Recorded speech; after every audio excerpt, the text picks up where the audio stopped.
Bonsoir les Itata et bienvenue dans votre émission Folk Causé, émission consacrée ce soir à une figure emblématique, incontournable de notre société, la femme. Est-elle toujours potomitan? Est-ce une réalité, la femme d'aujourd'hui, la martiniquaise d'aujourd'hui? Est-elle toujours cette femme potomitan, pilier de la culture, gardienne de notre culture, de nos foyers? A-t-elle toujours cette image emblématique de la force résilience, de la force mentale? A-t-elle aujourd'hui encore cette force qui lui permet de traverser les âges, de traverser la société et les mutations de société que nous connaissons aujourd'hui? Peut-elle encore aujourd'hui répondre aux attentes des hommes, aux attentes de leurs fils, aux attentes de leurs frères? Beaucoup de questions que nous aurons ce soir et que nous avons reçues aussi des téléspectateurs qui suivent nos émissions.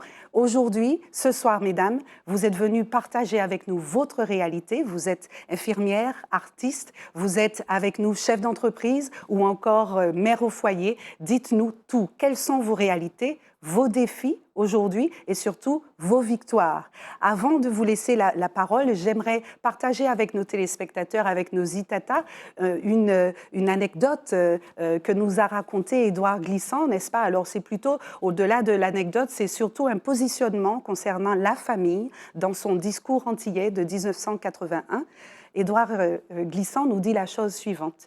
Il dit la famille martiniquaise est une anti-famille. Anti-famille du fait du positionnement et du rôle de la femme, malheureusement, suite à un passé lourd, esclavagiste, n'est-ce pas, et colonialiste. Aujourd'hui, nous avons un héritage qui est à dompter, que vous, femmes, vous domptez. Dites-nous comment.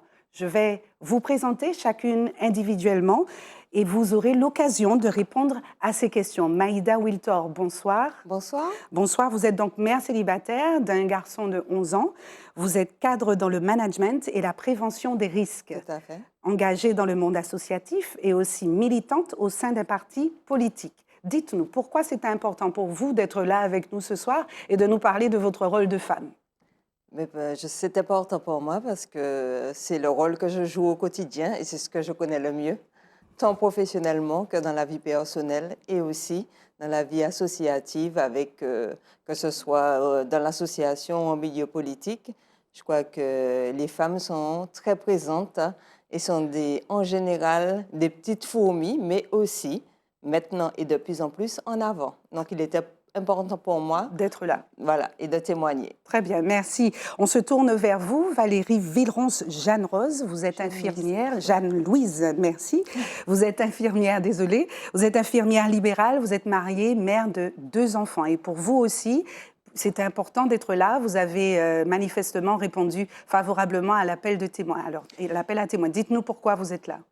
Déjà, je trouve que c'était génial de partager mes opinions avec les autres femmes présentes sur ce plateau pour expliquer un petit peu ma façon de voir, partager avec elles, qu'on puisse échanger notre opinion sur la femme dite potomitan en Martinique, voir comment ça se passe de nos jours, parce qu'il faut dire que le monde a évolué. Donc ça soulèvera beaucoup de sujets et je pense que ce sera intéressant qu'on échange. Donc voilà, je suis là par curiosité, parce qu'on échange tous les jours on rencontre des femmes. Moi, dans mon métier, tous les jours, je rencontre des personnes âgées avec qui je peux discuter de leur passé, de leur façon. Nous en parlerons justement dans un instant. Donc, voilà. Très bien, merci d'être là en tout cas. Nous nous tournons vers Mireille. Mireille, vous avez 53 ans, engagée dans la vie professionnelle et associative. Vous vous décrivez comme une maman avec une devise, mon fils, mon combat. C'est ça? Alors très bien, vous nous en parlerez dans un instant. Vous vous décrivez comme étant une femme forte, malgré vous, parce que vous dites que la vie ne vous a pas laissé le choix. Tout à fait. Vous n'êtes pas une femme jock, votre définition à vous, hein? Vous n'êtes pas une femme jock, vous êtes juste une maman qui fait de son mieux. Tout à fait. Très bien, alors vous aussi, vous vouliez participer à ce débat, pourquoi? Oui, parce que j'ai souvent ce type de discussion avec des amis, que ce soit des hommes ou des femmes. Et je suis anti tout ce qui est définition de potomitan, de femme jock et tout ça. je me dis que la femme potomitan, c'est jusqu'à dans les années 70, voire 80. Mais aujourd'hui, la femme, elle a cette place dans la société justement parce que elle n'a pas le choix. Hein. Je suppose que là, aujourd'hui, la charge mentale, c'est assez compliqué parce que la vie est différente. Il y a de nouveaux défis éducatifs. Il faut faire face à plein de choses. Et je pense que c'est, On en comme parle pour dans moi, un instant. un choix. Très bien, Voilà. d'accord, merci. Madame Manuela Desrivières, Oui, merci, bonsoir à tous. merci à vous d'être là. Oui. Alors, vous êtes éducatrice spécialisée, conseillère en insertion, mariée également, 2 enfants. Et pour vous aussi, je sais que vous êtes venue pleine d'espoir de nous partager un certain nombre de choses que nous avons hâte d'écouter. Alors, dites-nous tout, pourquoi êtes-vous là? Parler de la femme potomitan me paraît très important parce que la femme martiniquaise, c'est une femme qui se bat, qui se lance des défis et puis elle fait aussi avec les moyens dont elle dispose. Donc la mettre en avant, la valoriser et parler d'elle, je trouve ça intéressant. Vous trouvez ça intéressant? Alors, Tout à juste fait. à ce propos, que pensez-vous de ce que vient de dire Mireille quand elle nous dit que la femme potomitan n'existe plus, qu'elle a arrêté d'être telle vers les années, vous disiez, 70, 60, 70? 80, en fait, c'est-à-dire que c'est plus la même définition. En fait, elle n'a plus la même place. D'accord. Vous êtes d'accord avec ça? Je dirais, je vais avoir un regard plus nuancé. Parce qu'en ce qui me concerne, quand je regarde l'histoire de la Martinique, comment les femmes, les grands-parents, comment dirais-je, s'acharnaient à travailler dans les champs par moment. Par moment, les pères étaient absents. Donc, on pouvait dire que maman, sa matrone, sa madame qui a défendu, qui a levé du bout, qui a occupé des ichlis. On peut retrouver aujourd'hui les femmes martiniquaises qui ont évolué, qui ont quand même une vision dans leur vie professionnelle, mais on les trouve quand même assez combatives. Donc peut-être que parler d'une femme potomitan, peut-être que madame dit que, d'après ses propos, que je ne sais pas si c'est pour elle. Si potomitan n'est passé à femme job. Je dirais aujourd'hui que la femme potomitan, pour moi, c'est une femme qui est quand même forte et qui va se lancer des défis et qui va répondre aux défis que la vie lui impose. Donc pour moi, la femme potomitan a une autre vision des choses, mais elle existe quand même. Oui. Enfin, je dirais qu'aujourd'hui, il y a des femmes jocks. Pour vous, vous pensez qu'il y a des femmes jocks. Alors très bien, nous allons, ça lance d'ailleurs notre débat. Nous allons parler chacune, évidemment, vous êtes libre de vos propos, n'hésitez pas à donner votre avis là-dessus. Ma première question, chère dame, chère Zitata, chère Martiniquaise, chère femme, n'est-ce pas, serait concernant le propos qu'a tenu Madame Corinne Mancé-Caster, que vous connaissez, dans un article en 2017. Et elle pose la question en fait, hein, c'est une question, ce rôle de pilier que vous, en tout cas 3 d'entre vous, pensez avoir dans vos foyers, ne dédouane-t-il pas, les hommes? Est-ce que vous ne pensez pas quelque part que nos Martiniquais, nos chers époux, se sentent un petit peu mis de côté quand ils entendent, la preuve, vous êtes 4 femmes sur le plateau parce que nous n'avons pas d'hommes sur le plateau qui aient voulu venir. Alors dites-nous tout, est-ce que vous n'êtes pas un petit peu trop présentes, mesdames? Moi, je dirais que non. Je pense qu'en 2024, les choses ont beaucoup évolué. On dira que la mère, elle est peut-être potomitan, entre guillemets, pour des enfants qui sont dans leur jeune âge, mais je trouve quand même que le père a une place qui est très importante dans le foyer, surtout de nos jours. Le monde évolue et il faut absolument qu'il y ait la présence du père pour soulager la mère. Pour moi, une femme doit pouvoir se décharger en comptant sur son époux, son compagnon. Pour une maman, c'est difficile déjà d'élever un enfant seul. Alors quand il y a un père, pour moi, j'estime qu'il faut absolument qu'il puisse trouver son rôle, qu'on lui laisse sa place pour que justement, elle ait beaucoup moins en charge mentale. Parce qu'une maman, elle pense à 30 000 choses et des fois, on arrive à l'épuisement.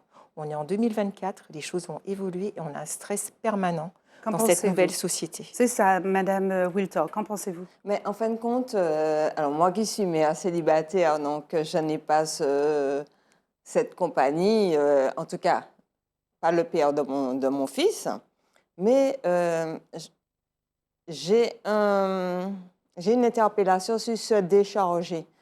C'est-à-dire que, est-ce que l'homme est là pour que la femme se décharge? Non.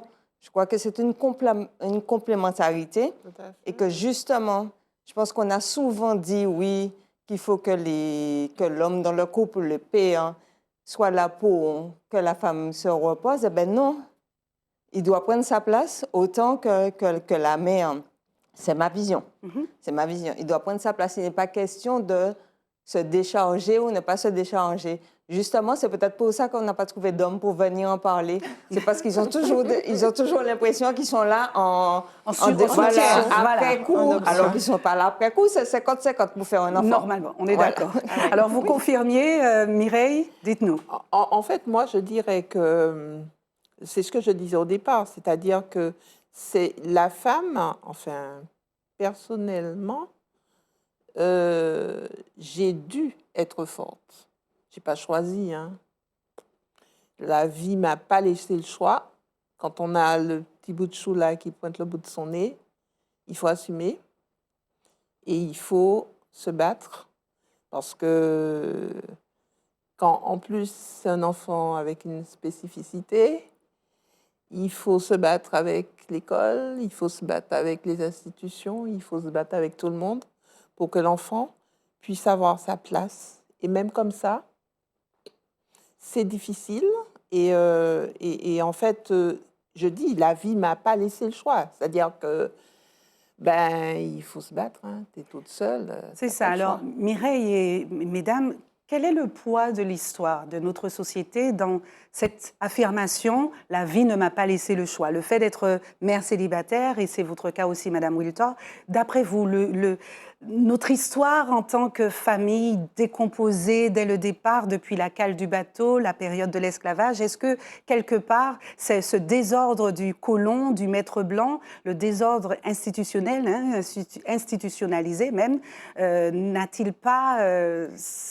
aujourd'hui, le résultat que nous voyons aujourd'hui ne vient pas de ça, selon vous? Mireille, vous avez l'air sceptique. Dites-nous. En fait, moi, je dis que c'est quelque chose qui aurait pu être réparé. Mais dans l'éducation qu'on donne, il faut faire attention à l'éducation qu'on donne à nos garçons et l'éducation qu'on donne à nos filles. Et tout part de là, en fait. Il y a beaucoup. J'ai tellement entendu ça et je me suis tellement battue avec certaines amies qui me disaient « Ah, ma fille, ma senti le manier. » Donc, voilà. Donc, Jean, elle n'a pas à s'inquiéter parce que le petit garçon, il ne va pas tomber enceinte, quoi. Et donc, en fait, il a le droit d'avoir... Elle me dit « Mais il peut qu'il maille, mon cher, qui sont les faits. » Mais il faut bien qu'il découvre. Eh bien oui, il découvre, mais bon, voilà, il y a des mamans encore. Je lui dis, mais attends, comment tu peux parler comme ça? Tu es une femme. Tu as vécu des déceptions, tu as vécu des trahisons. Tu ne peux pas éduquer ton fils en lui disant que c'est normal de faire ça. Et en fait, tout part de là. Pour moi, hein, je pense que ça part de là. D'accord. Qu'en pensez-vous? Pour vous, il y a un profil type de la femme potomitan? Je dirais que la femme martiniquaise, c'est une femme qui est forte. Hein. C'est une femme qui est forte. Pourquoi elle est forte? Parce que c'est une femme qui va répondre aux défis que lui impose la vie. C'est une femme qui est courageuse. C'est une femme qui va retrousser ses manches, quelle que soit la situation. Elle va se battre. Elle va aussi avoir une certaine spiritualité. Elle va rentrer dans l'humilité. Elle va prendre des décisions. Elle va rentrer en résilience malgré ses difficultés. Eh bien, par moment, je parle de difficultés, la personne peut avoir des souffrances. Ça pourrait être la maladie, ça pourrait être le décès d'un proche, ça pourrait être la mort d'une maman. Un maman, on ne peut que ça ressusciter, mais il faut y prendre chef, il faut y prendre courage. Elle va retrouver des ressources qu'elle va puiser dans son entourage, dans son environnement personnel, professionnel, mais elle va aussi s'encourager, elle va rebondir malgré elle. La femme martiniquaise, c'est une femme, comment dirais-je, qui n'a pas le choix de s'accrocher à la vie. Mais qu'est-ce qui la distingue, cette femme martiniquaise, des autres femmes?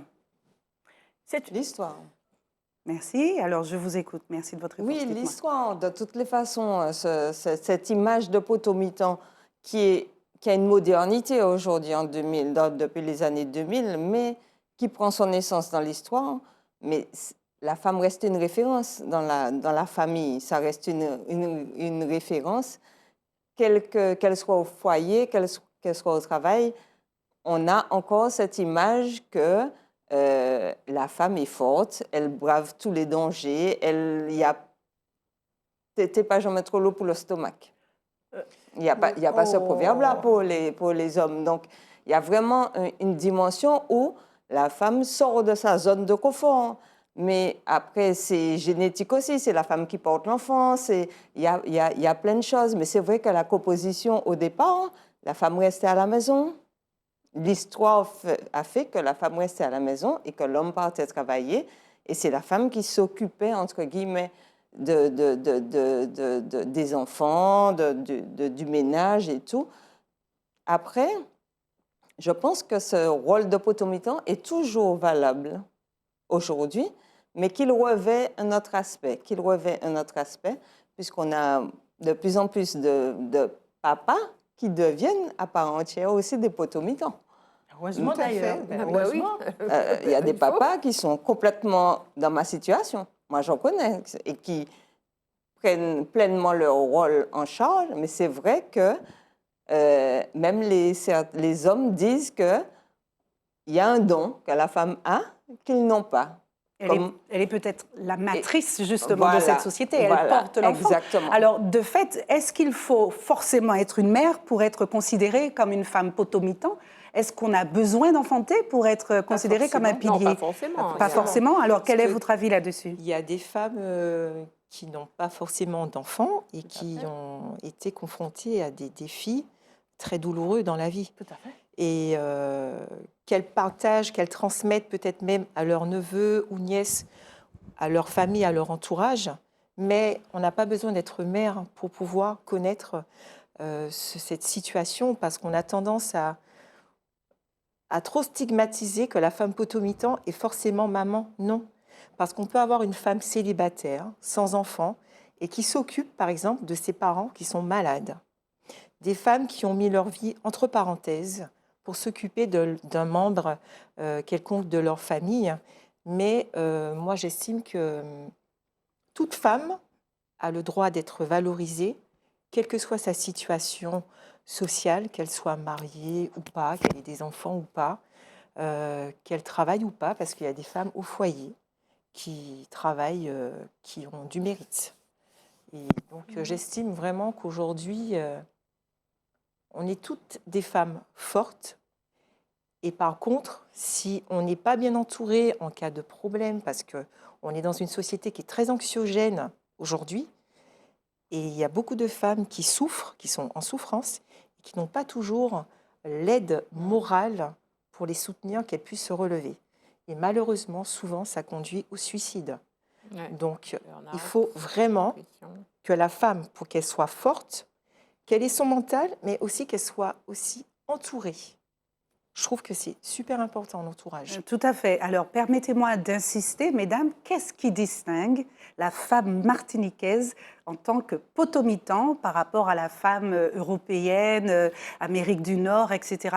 Il faudrait que nous arrivions à mettre le doigt sur cette distinction qui fait qu'aujourd'hui, cette notion et ce concept encore aujourd'hui étudié de la femme potomitan en Martinique perdure encore aujourd'hui. Selon vous? La femme potomitan, certes, même si nous sommes dans une société qui rend la femme plus indépendante, elle prend des prises de décision, mais la femme, c'est celle la femme martiniquaise va se battre, elle va se réveiller, elle aura du courage. Et pas ailleurs?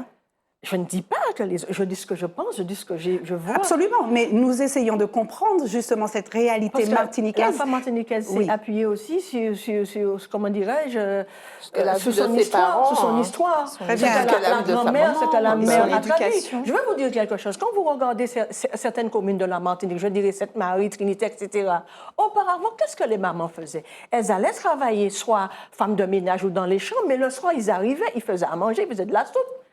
Qu'est-ce que l'homme faisait? L'homme était aussi là pour aider sa femme, mais une femme martiniquaise, la femme, j'ai toujours vu les femmes se battre quel que soit. Ils n'étaient pas toujours là pour attendre sur X ou Y.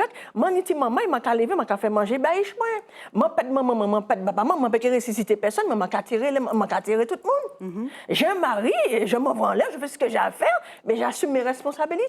Une femme, elle a ses souffrances, elle a ses douleurs, elle a ses peines.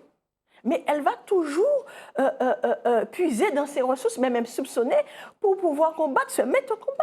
On a des modèles de femmes. On a même aussi, dans l'histoire de la Martinique, on a quand même des femmes qu'on pourrait mettre à l'honneur, hein.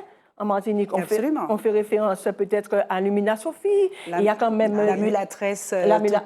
On peut parler de Paulette Nardal. On peut parler aussi notamment de les mères qui sont en Martinique. On a la mère du Morne-Rouge, on a aussi Ducos, on a aussi Ajoupa Bouillon et vers le Nord Caraïbe. On peut aussi citer quelques femmes qui ont marqué le monde. On pourra parler de, comment elle s'appelle, Madame Bettman, si je comprends bien, Harriet Bettman.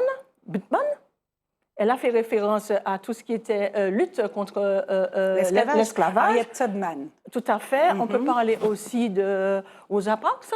Oui. On peut parler aussi de qui d'autre encore? Simone Veil, qui a travaillé beaucoup sur le service civique pour pouvoir les droits des femmes. On peut parler aussi des femmes martiniquaises qui sont des battantes. On peut citer, sans rentrer dans trop, pour faire parfois de la politique, on peut parler de Madame Jocelyne Bérard qui chante. On peut parler de Madame Andrivan Milton.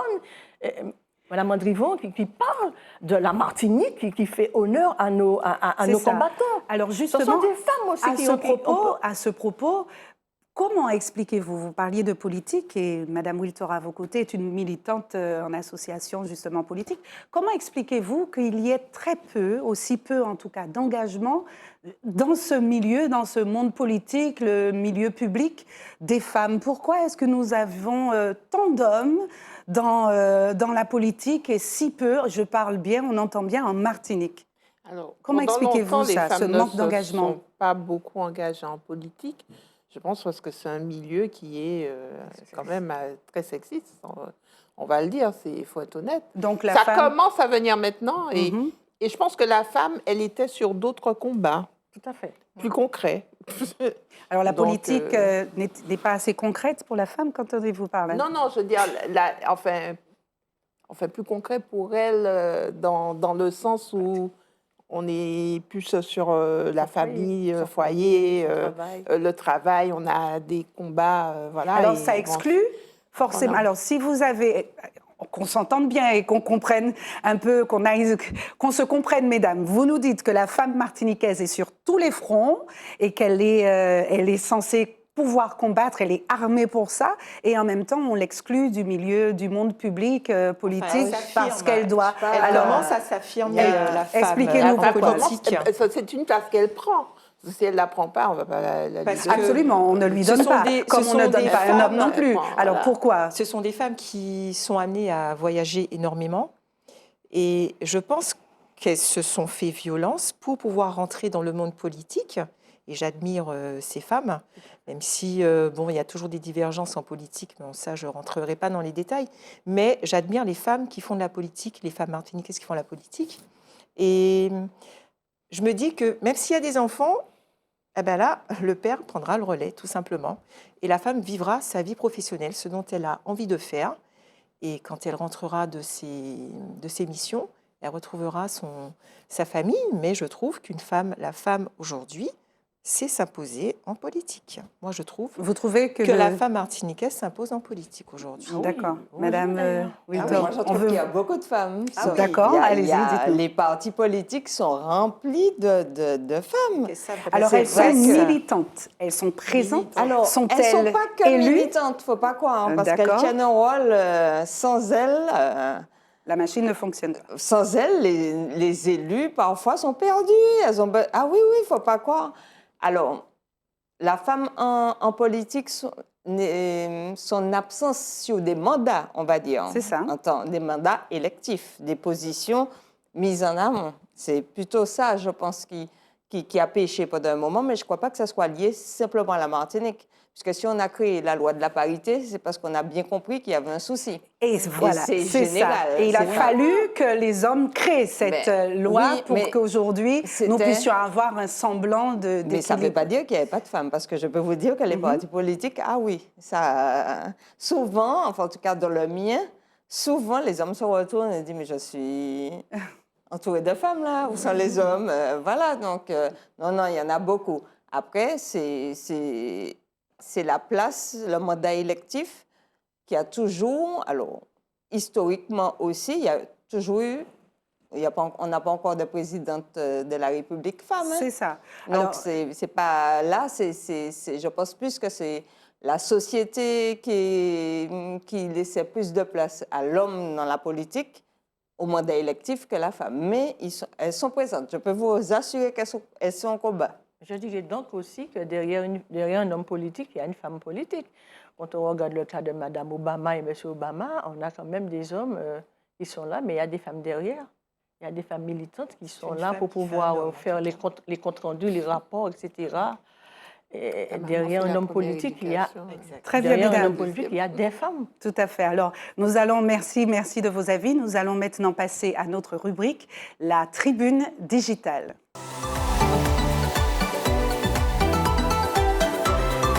Alors, très bien, merci. Nous avons une question en créole, chère dame, d'un téléspectateur qui nous dit « Est-ce que vous parlez prendre place nom ?» Certainement pas. Pas du tout. Yes. Est-ce que c'est pas place nom vous les prend? Ah non.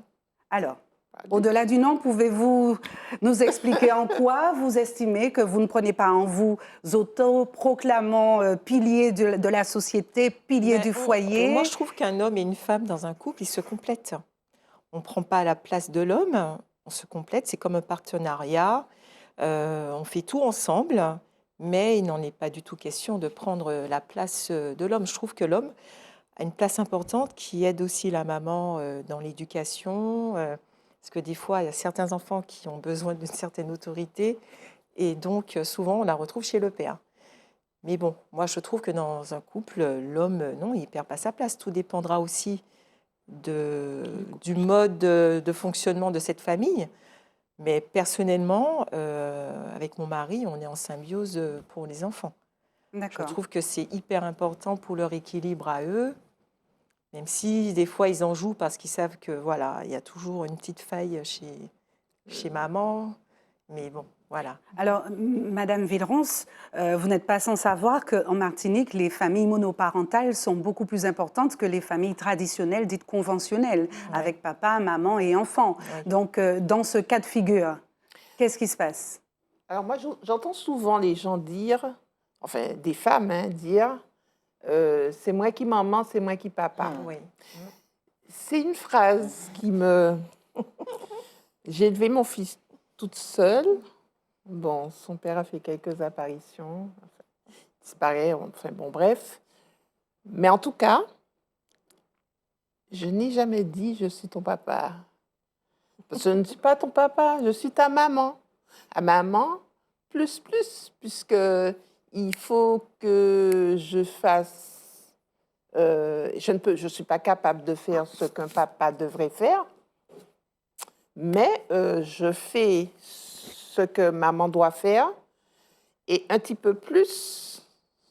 Voilà, c'est comme si je fais maman bis, maman plus, pour essayer de combler. Mais pendant longtemps, j'ai cru qu'on pouvait combler, effectivement, mais en fait, on ne comble pas. La place du père, quand le père n'est pas là, elle est vide, la place. Alors, il y a des... Bon, j'ai la chance quand même d'avoir un papa très présent, un parrain, voilà, qui faisait un peu office d'eux. Et puis, voilà, on a composé. Mais on est femme, on est maman, on n'est pas papa. Je ne supporte plus d'entendre ça. C'est moi qui maman, c'est moi qui papa. Non, t'es la maman. Complètement d'accord. En tant que mère célibataire, complètement d'accord. Et je trouve que les phénomènes de mode de dire bonne fête papa à une maman qui est mère célibataire est juste atroce. Je ne sais pas si j'ai fait passer un message, mais, mais non, il y a un père, il y a une mère. Donc, Chacun voilà. sa place. Voilà, il n'y a pas à me fêter bonne fête des pères le jour de la fête des pères parce que tu fais maman-papa. Non, je ne fais pas maman-papa. Je fais maman, point, avec effectivement un petit peu plus de place parce que c'est moi qui suis là. Mais non, mais c'est ça aussi le truc. C'est pour ça que vous n'avez pas trouvé d'homme pour venir sur le plateau. C'est encore, on revient au même... c'est ça, non, je suis pas... Alors, pour répondre à la question du monsieur, moi, je veux bien, oui, dans le milieu professionnel, prendre certaines places d'hommes, pourquoi pas. Mais ça reste du challenge professionnel. Ça ne reste pas à prendre la place de l'homme en tant que tel. C'est juste du challenge. Mais en tout cas, dans la composition familiale, non. Je pense que chacun a son rôle Alors, c'est et quand chacun même, a sa place. tout à fait. Alors, puisque vous en parlez, c'est quand même avéré hein, qu'il y a des inégalités professionnelles selon le genre, n'est-ce pas? Oui, Même au enfin, niveau du salaire, au c'est niveau des avéré. évolutions, au Absolument, niveau de bien plein de sûr. choses. Bien sûr, vous vouliez Je intervenir? voulais simplement dire, pour revenir sur la femme dure, etc., aujourd'hui, on voit une certaine évolution de la place du père dans le foyer. Et auparavant, certaines personnes pouvaient dire que le père n'est pas là, etc. Mais aujourd'hui, de plus en plus, on rencontre des hommes qui s'impliquent parfois même autant que les femmes. Et aujourd'hui, dans un foyer, chaque personne a sa place. Ce qu'un père fera, la mère ne pourra pas faire. Par moment, il est important d'entrer dans la complémentarité. Et quand le père est présent, c'est très, très, très, très important pour l'équilibre de l'enfant.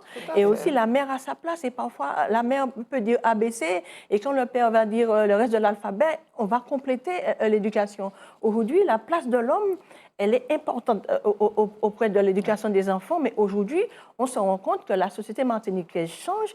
Et je dis bravo à ces papas, par moments, qui font parfois autant que les mères, qu'il faudrait valoriser. Et les mamans aussi sont toujours là aussi pour puiser encore dans leurs ressources. Et je dirais bravo papa et bravo maman aussi. Mais les pères sont là et je leur dis de continuer.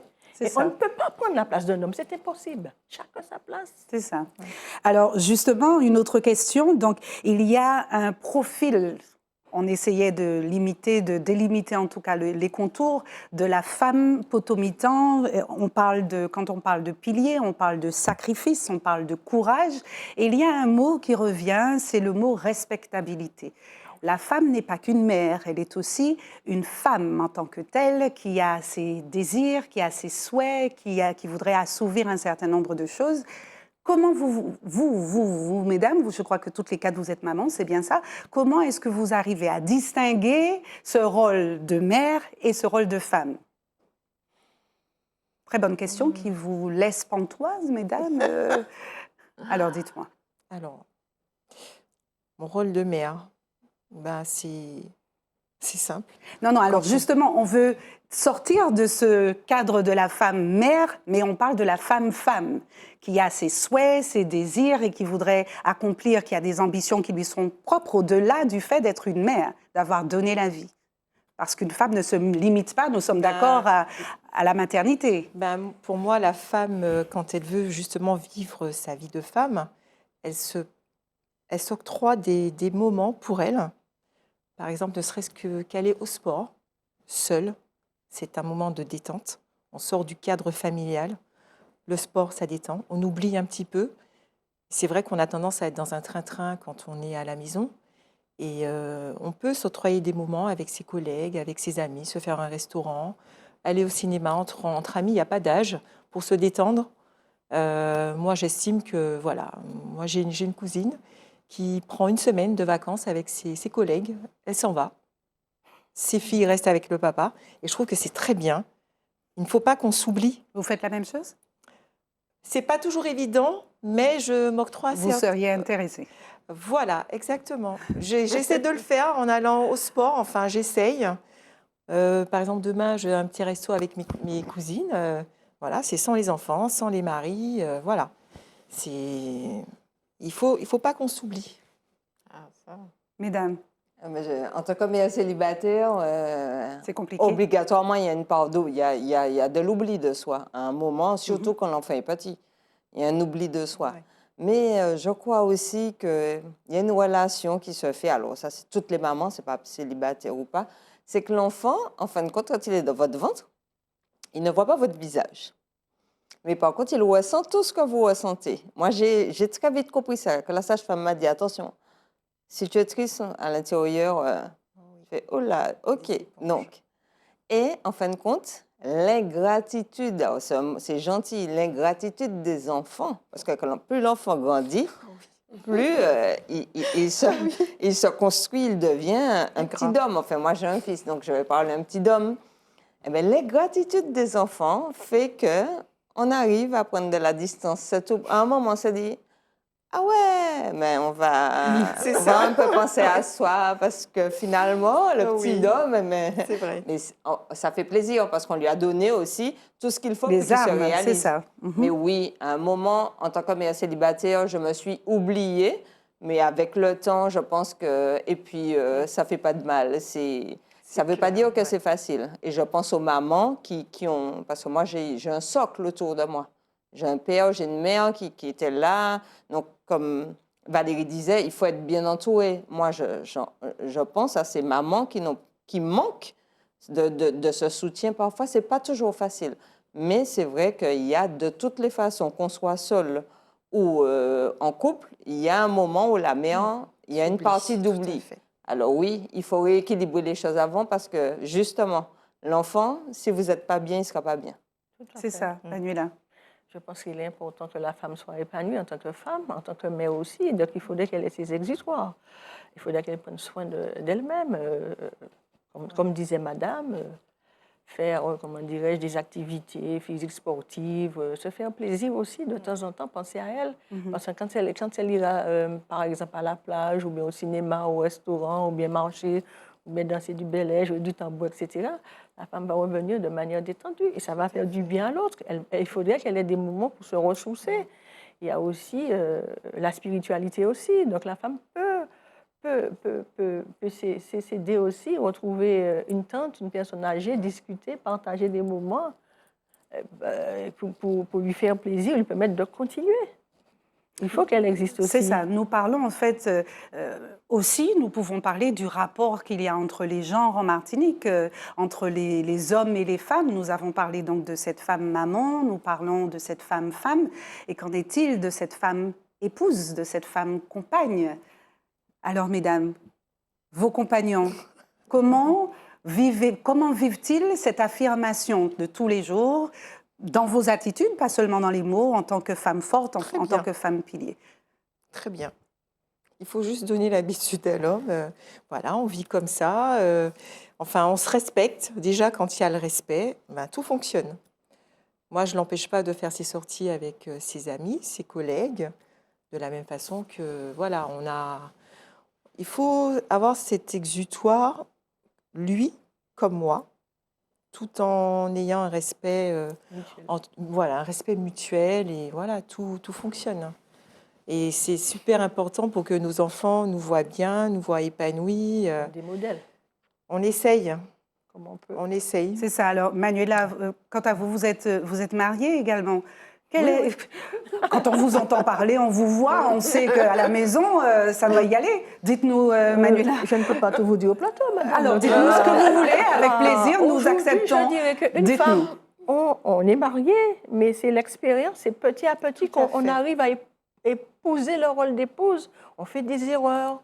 Une femme aussi doit savoir s'excuser, faire son autocritique et repartir. Vous savez, les maris sont là, ils pensent, ils soignent, ils sont là aussi pour soutenir la femme.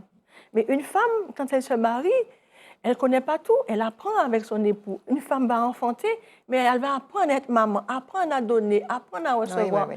La première des choses, c'est une femme vertueuse, il faut entrer dans l'humilité, puis il faut accepter qu'on y tort, on y tort. Et puis respecter Marie, on y est, et puis faire et puis. Pour rester gentil, piquer bon l'argent. Pour rester gentil, piquer c'est bien. Et voilà, on y arrive, la fameuse question de l'argent. Bah, l'argent. Non, quand je dis ça, merci. Je reprends, je dirais donc que quand une femme respecte son mari, aime son mari et s'occupe de son mari, les choses vont. Mais un homme aussi est là pour apprendre à sa femme. Bon, alors. Parfois, on a des hommes qui cuisinent plus que les femmes. Hein. Il y a des femmes, il y a des hommes qui font des choses. Qu'est-ce qui t'amuse, dis-moi? Non, mais c'est l'argent que Oui, on est d'accord. Non, l'argent, il ne faut pas se mentir, mesdames. Vous savez, quand on a un mari qui peut vous donner de l'argent, c'est bien. Quand il ne peut pas, c'est pas grave, mais c'est aussi bien aussi. Qu'est-ce que vous transmettez quand on vous écoute parler? Alors, la question est valable pour vous trois aussi, mesdames, vis-à-vis de vos fils et filles. La question de la transmission, parce que vous parlez d'argent, le mari qui donne de l'argent, etc. Vous avez une fille, Manuela, c'est ça? Oui. Vous avez une fille également, Valérie. Quel est votre rôle en tant que femme gardienne de la mémoire collective? Qu'est-ce que vous transmettez à vos filles? Évidemment, la question vous sera posée quant à vos fils, mesdames, mais la question de la transmission, qu'est-ce que vous dites à vos filles? Est-ce que vous dites à votre fille, mariée, et puis un homme qui paie l'argent? C'est ça ma question, le lien que je fais entre... Je dirais simplement à ma fille de rêver et de se donner des objectifs pour pouvoir s'assumer. Mais rencontrer un homme riche, pourquoi pas, mais qu'il aime. Mais l'idéal, c'est pas penser trouver un homme qui a de l'argent, ça n'a pas de sens en soi. Mais avoir un mari, quelqu'un qui l'aime, qui construit, qui font des projets ensemble, pourquoi pas? Il faut qu'elle choisisse son époux, trouver son bonheur. Valérie n'a pas l'air très d'accord. Non, elle nuance. moi, ma fille, hein, je dirais à ma fille de rêver. Quand elle verra l'émission, attendez, laissez répondre Valérie. Elle me dira, maman, je savais que tu allais le sortir. Alors ma fille, je lui dis toujours, chérie, travaille à l'école, travaille. Et sache qu'après Dieu, ton premier homme, c'est ton salaire. Je suis d'accord. Je lui dis, ne dépends jamais d'un homme, mais jamais. Pour pouvoir être heureuse, construis ton bonheur. Il faut que l'homme, je ne vais pas dire qu'il soit une option. Ça veut dire que si elle a une déception amoureuse et qu'elle se retrouve sans travail et qu'elle se sente dépendante financièrement de cet homme, mais c'est la fin. Je lui dis, je lui dis tout le temps, je lui dis, faut bosse à l'école, vis tes rêves. Tu as des objectifs, vis-les. Ne t'arrête jamais pour un homme. Si cet homme est fait pour toi, il t'attendra. Mais il faut que tu te bases sur tes rêves, tes objectifs. Une fois que tu les as atteints, là, tu te poses. Mais il faut que tu sois autonome, mais complètement. Si tu as un bobo au cœur, maman, elle est là, papa, il est là. Tu as ton frère. Et tu as la prière. Je veux revenir sur quelque chose. Attention, j'ai dit à ma fille de rêver, mais de travailler pour s'assumer. Si elle trouve un mari qui lui donne, pourquoi pas? Mais une femme doit être autonome, bien sûr. Travailler, c'est Griffontaine. Une femme doit trouver le moyen de travailler. Si elle ne peut pas, elle fera petit à petit. Mais je dis à ma fille de travailler et d'avoir ses objectifs pour s'assumer. C'est ce que j'ai dit. Si elle trouve le prince charmant qui lui donne, pourquoi pas? Mais il ne faudrait pas non plus qu'elle soit pas son objectif. Il ne faut pas qu'elle soit matérialiste non plus. C'est ça. Alors, ce qui, je pense, gêne, Valérie, vous me dites si je me trompe, mais c'est le mot « un homme qui te donne ». La question tourne autour, permettez que je termine cette intervention, la question tourne autour du mot « donner ». Est-ce que, justement, une femme potomitan attend qu'on lui donne? Est-ce qu'elle ne va pas prendre elle-même, comme vous disiez tout à l'heure? Est-ce que la femme a besoin d'un homme qui lui donne? C'est ça ma question, en fait, en réalité. Vous, mesdames, qu'avez-vous dit à vos fils, pardon? Alors moi... la question de la transmission, toujours. Quand mon fils verra l'émission, il va me dire, t'as dit ça encore? Non, mais en fait, moi, mon fils, depuis qu'il est petit, je lui dis, si tu as une petite doudou, tu la respectes. Le respect, c'est important. Tu mens pas, tu dis pas je t'aime alors que tu aimes pas. Tu respectes la femme. Et surtout, chaque fois que tu vas avoir envie de faire quelque chose, pose-toi la question, est-ce que tu aurais aimé qu'on fasse ça à maman? Et je lui ai rabâché ça. Et à chaque fois que j'ouvrais la bouche, je ne peux plus lui dire ça maintenant, parce que dès que je commence, il me dit « oh ». Il a quel âge, votre fils? Il a 20 ans maintenant, il a 20 donc ans. bon, je pense qu'il a retenu la leçon. Mais je lui ai toujours dit, tu es avec quelqu'un, tu respectes. Le respect, c'est ce qu'il y a de plus important. Le respect, d'accord, tu respectes la personne, tu aimes la personne, tu dis je t'aime, machin, mais il faut que tu le penses. Si tu ne le penses pas, tu ne le dis pas. Et tu ne fais pas des dingueries, là, comme les copains. Et voilà. Et j'ai toujours dit ça. Alors, bon... En fin de compte, à mon niveau, avec mon fils, Concernant le couple, j'ai dit déjà de s'assumer, c'est-à-dire que on n'a pas trop, on parle du couple, bien sûr, le respect pour moi c'est la base, puisque de toutes les façons, c'est inculqué depuis, je pense qu'il est dans mon ventre. Donc, c'est des valeurs que je pense qui sont intrinsèques chez nous et que je lui inculque. Mais quant à cette notion de couple, de l'un qui attend sur l'autre, j'avoue qu'on n'a pas encore abordé ce sujet. Pourquoi? Parce que je lui dis déjà de travailler à l'école, d'avoir un diplôme, d'avoir un travail, alors quel qu'il soit, il n'y a pas de saut métier, attention. Hein. Donc, mais déjà, parce que tout ce que je paye là, il faut qu'il puisse le payer, comprendre que c'est la valeur de la chose avant tout. Donc, c'est d'abord s'assumer. C'est vrai que la question du couple, donc pour moi, si je t'inculque ça de t'assumer toi, à mon avis, tu vas de toutes les façons trouver l'équilibre et avoir quelqu'un qui a les mêmes ambitions que toi, qui s'assume. Et donc, vous allez créer quelque chose, ces deux richesses-là vont créer une autre richesse. C'est ça. Voilà, bien c'est ça. Je suis Tout à d'accord. fait bien dit. Faire ensemble. Faire ensemble. Alors, ensemble. nous rentrons dans la dernière phase de notre émission, la phase du moins de conclusion. Vous aurez chacune d'entre vous à peu près une petite minute pour conclure. Si vous aviez à vous adresser aux téléspectateurs et singulièrement aux téléspectatrices, autres femmes potomitans ou une jeune femme qui ne se sent pas potomitan, qui ne se sent pas armée devant cette société en mutation, que diriez-vous à cette jeune fille ? Nous allons commencer par vous et continuer comme tout à l'heure, dans le même ordre, si possible. Alors, Ce que allez-y. je dirais à une femme qui ne se sent pas potomitan, c'est qu'elle ne se connaît pas encore bien, parce qu'on a des ressources en interne, donc de s'armer de courage, parce que c'est vrai que la société et les contraintes évoluent au fil du temps et deviennent de plus en plus anxiogènes, de s'armer de courage et que de toutes les façons, il y a des problèmes, mais il y a surtout que des solutions. Très bien, merci. Merci beaucoup, madame.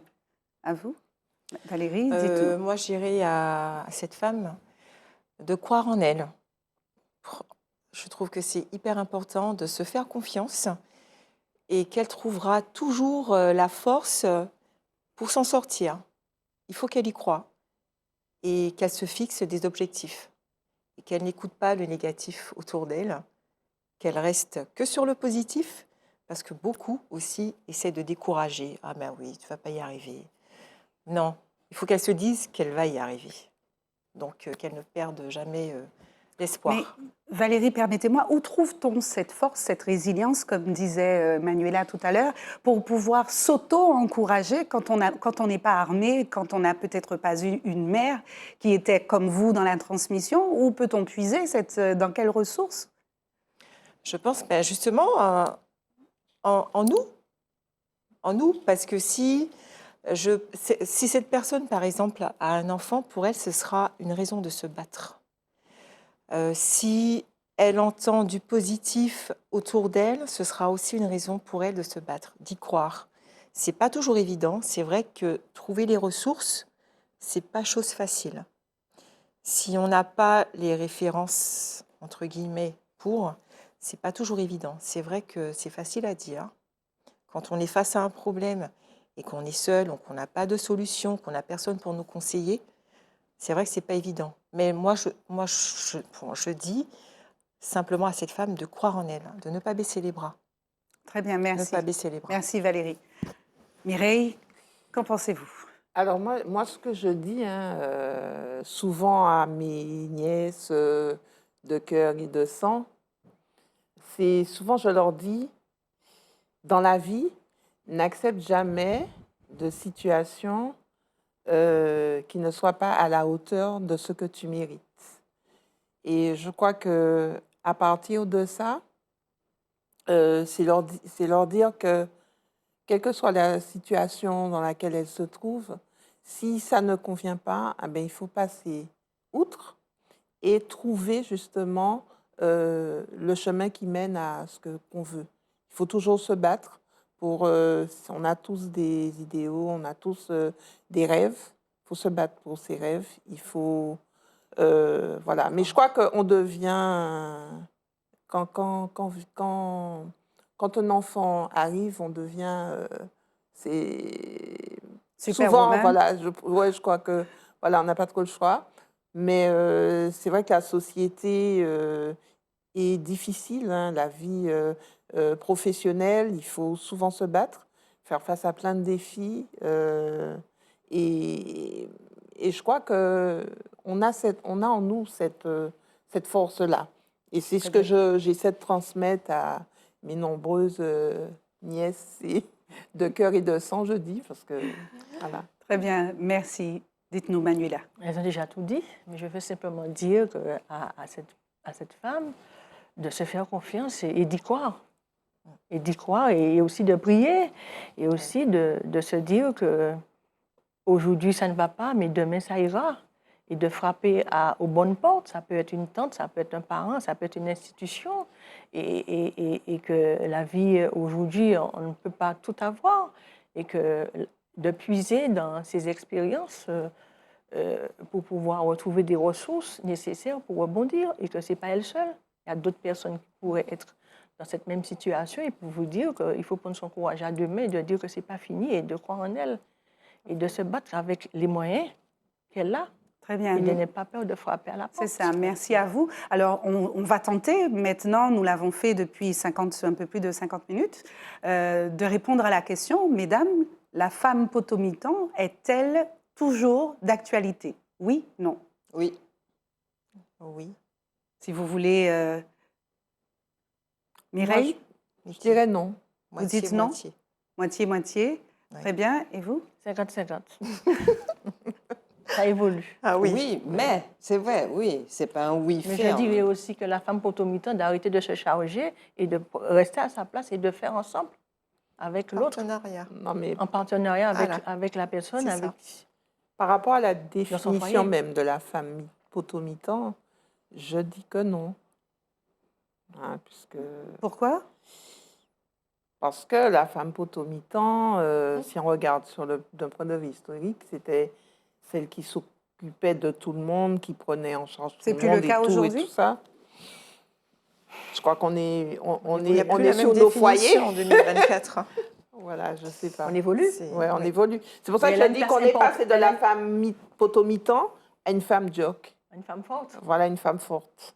Mais Femme courage. le côté potomitan, Femme courage. Ouais. voilà, femme courage, femme forte, femme jock. Femme qui se bat. Ça, ouais. Et bon, fait, c'est ma vision, hein, mais bon, Très bien. c'est quoi? Moi, Le dernier j'estime mot? que c'est potomitan pas comme avant, pas comme l'histoire l'a inscrit, mais elle reste une référence. Très Elle bien. reste une référence dans la société. Une référence comme celle que l'héroïne de Patrick Chamoiseau, que nous connaissons, Marie-Sophie Laborieux, qui a été l'image justement de cette résistance et de ce vecteur de la mémoire de la Martinique, de l'héritage et du terroir. Donc, mesdames, merci à son instinct, comme elle l'a fait. Hein, vous vous êtes présentées, vous, fortes femmes, et vous avez osé vous présenter ici. Merci de ce courage que vous avez manifesté à chacune de vous quatre. Et merci à vous, téléspectateurs, d'avoir voyager avec nous dans l'histoire et dans la réalité des femmes fortes. À très bientôt, à jeudi.